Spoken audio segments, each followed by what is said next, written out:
ముస్లింలని క్రైస్తవుల్ని సూటిగా అడుగుతూ ఉన్నా. కేవలం హిందూ ప్రార్థనా స్థలాలు అంటే ఆలయాల చుట్టుపక్కల ఇవి మాత్రమే నాన్ హిందువులకి ఓపెన్ ప్లేసెస్ అన్నట్టు సుస్సు పోయొచ్చు, మలం కూర్చోవచ్చు, లేదన్నప్పుడు చెత్త చెదరని పడేయచ్చు అన్నట్టుగా మీకు కనిపిస్తాయా? అరే మనుషులేనారా? అసలు మీకు హిందుస్థాన్లో ఉంటూ మెజారిటీ ఉన్నటువంటి నిజమైనటువంటి సెక్యులర్ లేనటువంటి హిందువుల వల్ల మీకు నచ్చింది చేసుకుంటూ పోతున్నారు. కానీ ఏంట్రా ఈ దుర్మార్గం? సఫిలగూడలో చెరువు ఉండిద్ది, దాని పక్కనే మినీ ట్యాంక్ బండ్ అంటారు. ఆ ఏరియాలోనే కట్టమైసమ్మ వారి గుడి ఉంటుంది. అది ఇప్పుడు బాగా పెద్దగా డెవలప్ చేశారు. దాని ఎదురు వచ్చేసి బొడ్రాయి టైప్ ఉంటుంది. ఆ ప్రాంగణం అదంతా కూడా చాలా చాలా బాగుంటుంది. అసలు ఆ ప్రిన్సెస్ వెళ్ళగానే పవిత్రమైన స్థలం గుడి అన్న ఫీలింగ్ వస్తుంది.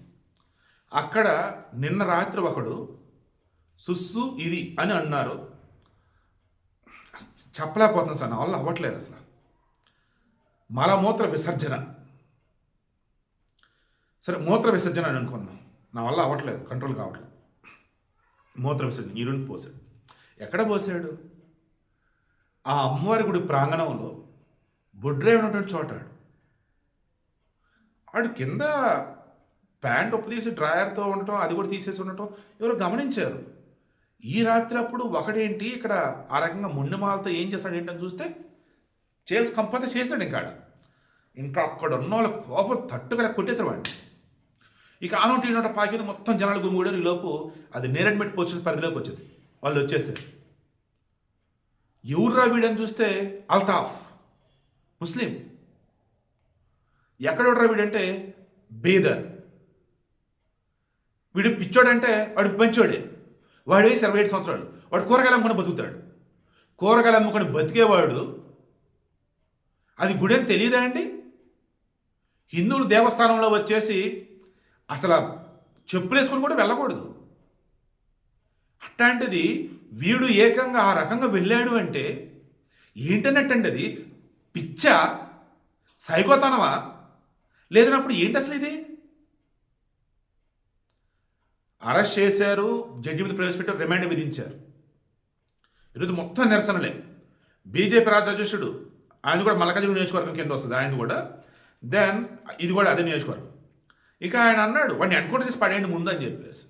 ఏంటంటే అది దారుణం, ఏంటి దుర్మార్గం అసలు? నేను మరలా అడుగుతున్నా, క్రైస్తవుల్ని అండ్ ముస్లింలు అడుగుతున్నా, మీరు చెప్పండి, మీ చర్చిలలో కానీ మసీదులలో కానీ ఇటువంటి అపవిత్ర పనులు అసలు ఏ రోజున ఎవరైనా చేశారా? హిందూ దేవాలయాల దగ్గర ఎందుకని ఇలా చేస్తారు? మా హిందూ దేవాలయ పరిసర ప్రాంతాలు ఎందుకని ఇలా చేస్తారు? అసలు అది పాపం రా. అటువంటి ఆలోచన వచ్చినా సరే పాపం రా.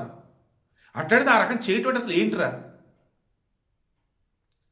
ఈ పవిత్ర భారతదేశంలో బ్రతుకుతూ నిజమైన సెక్యులర్లో ఉన్నటువంటి హిందువులు ఉండబట్టి మనంతా కలిసిమెలిసి ఉన్నారా? By birth Hindu is secular. Pseudo సెక్యులర్లు ఎదవలు వాళ్ళు కాదు. బై బర్త్ సెక్యులర్ అంటే హిందువే. అందుకే చక్కగా ఈ దేశంలో అంతా కలిసి బతుకుతూ ఉన్నారు.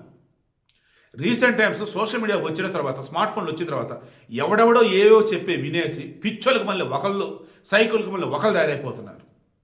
మరలా ముస్లింలు నా క్లోజ్ ఫ్రెండ్స్ ఎంతోమంది ఉన్నారు, బంగారం లాంటి వాళ్ళు. క్రైస్తవులు ఎంతో దయ జాలిగుణం కలిగిన వాళ్ళు ఉన్నారు. ఇటువంటి వాళ్ళు చూసినప్పుడు నాకు అనిపించింది, మత మార్పిడి చేసే క్రైస్తవులు చూసినప్పుడు కానీ ఇటు క్రూరమైన పనులు చేసే ముస్లిం చూసినప్పుడు నాకు అనిపిస్తుంది, ఎవరు అసలు వీళ్ళంతా ఎక్కడో అనిపిస్తూ ఉండేది. ఏంటంటే ఆ మతోన్మాదం, ఆ పిచ్చేకి అంతే. దయచేసి మీ చుట్టుపక్కల ఎవరైనా అటువంటి వాళ్ళు ఉంటే పోలీసులు పట్టించండి, లేదా మీరు లాగి పెట్టుకుంటే మార్చండి వాళ్ళని. మైండ్లో కూడా ఆలోచన రానివ్వద్దు. పరమతాన్ని, పరదేవులని కనీసంలో కొంచెం కూడా కించపరచుకొని చూసుకోండి. మొత్తం లోపల వేశారు, పరమ పవిత్రంగా మరలా ఇప్పుడు పూజలు ఏవో చేసేసి అన్ని కూడా మళ్ళీ అక్కడ ఆలయం దగ్గర అన్ని కూడా నియమిషంలో ఏదో చేస్తున్నారు. చాలా చాలా బాధేస్తుందండి నాకైతే. ఎంత పాపం అసలు ఆ రకం చేయటం.